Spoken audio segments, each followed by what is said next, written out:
Assalamualaikum and hello everyone. In this video, what we're going to learn is actually we're going to write down the electronic configuration of atom and monoatomic ion. But for this case around, we're going to learn about our transition element. You know what is transition element? It's actually when the number of proton is more than 20. Okay, later we're going to look for the cases itself lah. And then besides that, we're going to learn ataupun justify the anomalous electronic configuration of chromium and copper, which is which is the two atoms in your transition element. Okay, so the anomalous means the exceptional case of our chromium and copper. So on your notes, it will be on page 20. Okay, now let's look for the electronic configuration of transition element. So the transition element is actually for the number of proton, which is from 21 until 30, which is in your D block. Okay, so D block tu apa pula means? D block tu later we're going to learn during our chapter 3. Okay, so here for the case, okay, remember from the above principle what we have learned, and then from the example itself, mostly we have learned actually the electronic configuration usually from 1s ni until 3p sahaja. Okay, so for the case of transition element ni, we're gonna look at yang 4s2 3d10. For the case of transition element, we're gonna look into this part. Okay, so now let's look back at the page 20 itself. Okay, so actually here it mentioned that the 4s orbital has a lower energy compared to 3d orbital. So that's why, based on the above principle, we have mentioned that the electron must be filled in the order of increasing energy level. Okay, so sebenarnya macam mana kita nak tahu which one yang higher energy level? Sebenarnya yang kita buat yang ring diagram tu lah. Kita start dengan 1s dulu kat sini kan. Lepas tu dah 1s habis, second arrow, second ring drop tu dekat 2s, then 2p 3s. If you still remember lah, 3p 4s, baru je kita belajar kan 3p 4s. It's actually we're going to fill up 4s dahulu, barulah kita akan fill up kita punya 3d 4p 5s. Macam ni. Okay, so based on the order of the ring ni pun itself, sebenarnya we're going to fill up our 4s, then we're going to fill up our 3d. Okay, why? Sebab actually 4s ni dia punya energy dia is actually lower than our 3d. So that therefore electron will be filled to the 4s orbital first. Okay, however, once electron has been added to the 3d orbital, the 4s electron then repel to a higher energy level. Then the 3d orbital now has a lower energy than 4s. Okay, so ni mula-mulanya macam ni lah.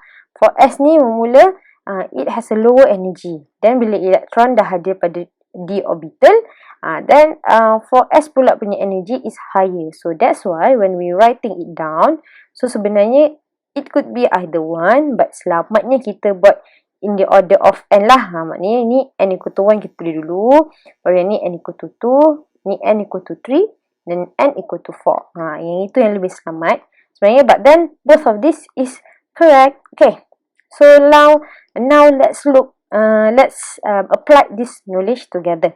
For example, number 1, manganese. Okay, so before we write down the spdf notation for manganese ni, I'm just gonna copy paste sikit daripada kita punya above principle tu. How we gonna write it down? Okay, so contohnya tadi kita kata dekat sini banyak. Okay, so this is the order itself. Okay, so now let's look for manganese is 25. If you want to write down dia punya isotope notation kan, macam dia notation biasa, kita kat bawah ni 25. Okay, symbol for manganese is Mn. So how do I know the symbol for manganese is Mn? So tengoklah dekat sini, manganese here. Manganese symbol dia is actually Mn. So kita balik pada question itself. So it is 25. So manganese 25. Okay, 1s2, 2s2. Setakat ni kita tengok yang arrangement yang ini lah. For this part, yang order of the above principle itself kan. 1s dulu, 2s, 2p ni. So 2p6, 3s2, 3p6. Okay, so right now setakat ni is actually here 10, so here is 8. So here is 8, so total dia 18. But then the number of proton is 25. So tak cukup, lagi 7. So lagi 7. So which one yang we're gonna fill up first? Okay, so remember electron will be filled to the 4s orbital first. before filling the 3D. So 4s dahulu, so dia jadi 4s2 3D berapa? Okay, so kita kira balik, this is 10, this is 10. So kat sini dia akan jadi 3D 5. Okay, so kan, tapi lagi actually once the electron in the d orbital is filled, nanti sebenarnya 4s ni will be a higher it will have a higher energy. So lagi yang selamatnya kita tulislah balik 1s2, 2s2, 2p6, 3s2, 3p6, 3d5, 4s2. Okay. So that is actually the arrangement. Sebenarnya dua-dua betul, tapi just to be safe, rather write down in terms of this part. Okay, so that's for manganese. Now let's look for the case of titanium. Dah senyap nyanyi.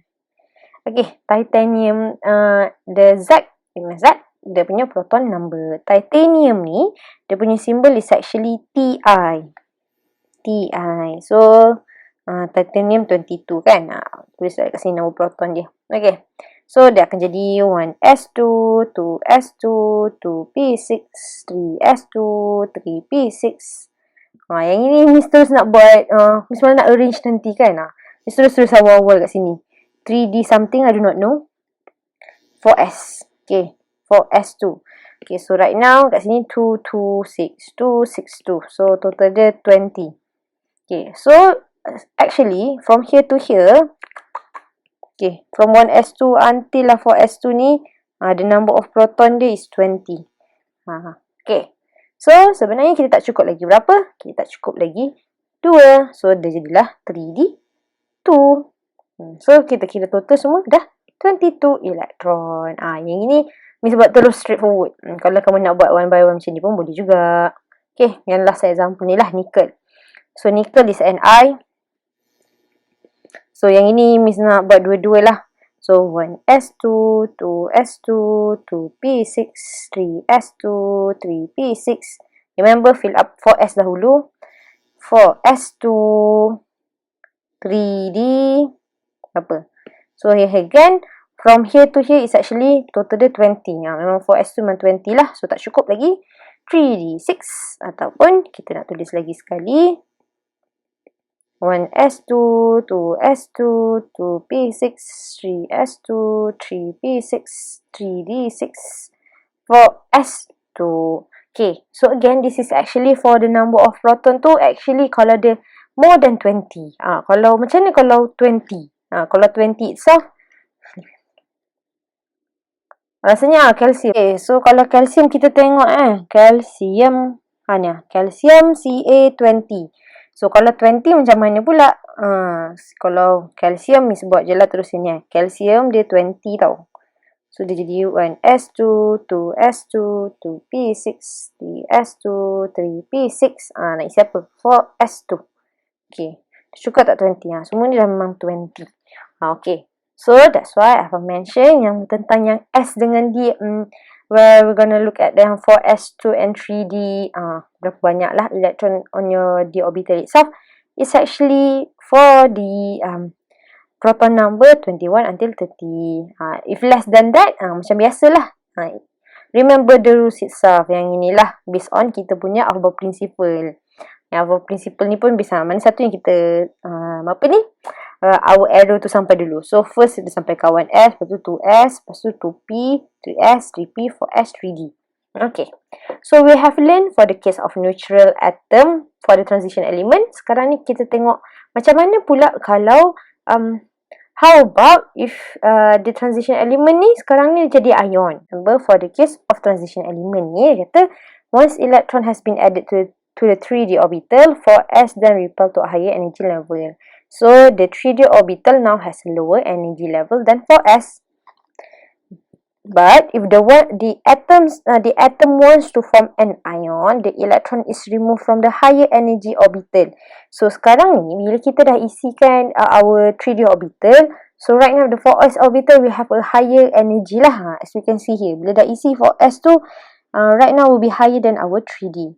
So, what happen now is that which electron yang akan filled dulu, electron will be removed first is actually for our 4s orbital. Okay, so what does it mean by that? So now let's look for case of nickel. So nickel 28 nickel. Yang ni kita start, kalau ion ni what we're gonna do first is actually start dengan neutral element dulu So dia jadi 1s2, 2s2, 2p6, 3s2, 3p6. Nanti 3d something tak tahu, tapi we know that 4s2. Okay, so total dah remember yang here until here ni 20. So D ni will be 8. 3D 8. Okay, so right now what gonna happen is that sekarang ni from which electron dia akan remove? Will it remove 2 electron here or 2 electron from our 4s? Okay, so why do we remove electron pula? Okay, remember kalau positive charge, we're gonna remove our ion, remove our electron. Okay, so number of protons still lagi 28, tapi number of electron dia lain. Okay, so here, so nickel kita ni sekarang ni dia jadi 28 nickel plus, dia jadi 2 plus. 2 plus, jadi 1s2, 2s2, 2p6, 3s2, 3p6, 3d8. Okay, why 3d8? Remember, we're gonna remove the electron from the higher energy, which is 4s orbital. So, kita akan remove yang kita punya 4s2 dahululah. Okay, so kalau contohnya dekat sini, ferrum pula. Ferrum 3 plus. But then the ferrum itself is, the proton number is 26. So, 26 ferrum, start dengan neutral one. So, jadi 1s2, 2s2, 2p6, 3s2, 3p6, 3d don't know lagi, 4s2. So, we know that this total is actually 20. So, apa yang tak cukup lagi? Yang tak cukup lagi sebenarnya 3d6. So, 3d6, 4s2. Okay. So, again, what we're gonna remove? Okay. So, contohnya kan, kalau kamu remove 2 electron only, kalau kita remove 2 electron only, sebenarnya kat sini we want to remove 3 electron. Okay. So, sekarang ni, kalau contohnya 26 ferrum 3 plus. So, I'm gonna remove 3. So, jadilah 1s2, 2s2, 2p6, 3s2, 3p6, 3d. Berapa? Kita we will remove 2 electron from our 4s orbital. Lagi satu, kita remove lah from our 3d. So, dia akan jadi 3d5. 3d5. Okay, so, again, that's why one of the ways, kenapa lagi senang, if you're gonna write down arrangement tu terus pada in terms of increasing n, kan ni first n equal to 1, n equal to 2, n equal to 3, n equal to 4. Later for the case of removing electron to from the ion tu, senanglah kamu nak tahu. Sebab kalau contohnya you write down in terms of contohnya 3p6, 4s2, 3d6 kan, nanti kamu pening. Nak remove electron daripada sini ke? So, that's why it is much more accurate jugalah. Sebenarnya, if we write down in terms of higher and increasing, and okay. So, yang example 3 tu, nanti misalkan tambah lagi soalan di quizzes. Okay, rasanya, that's it.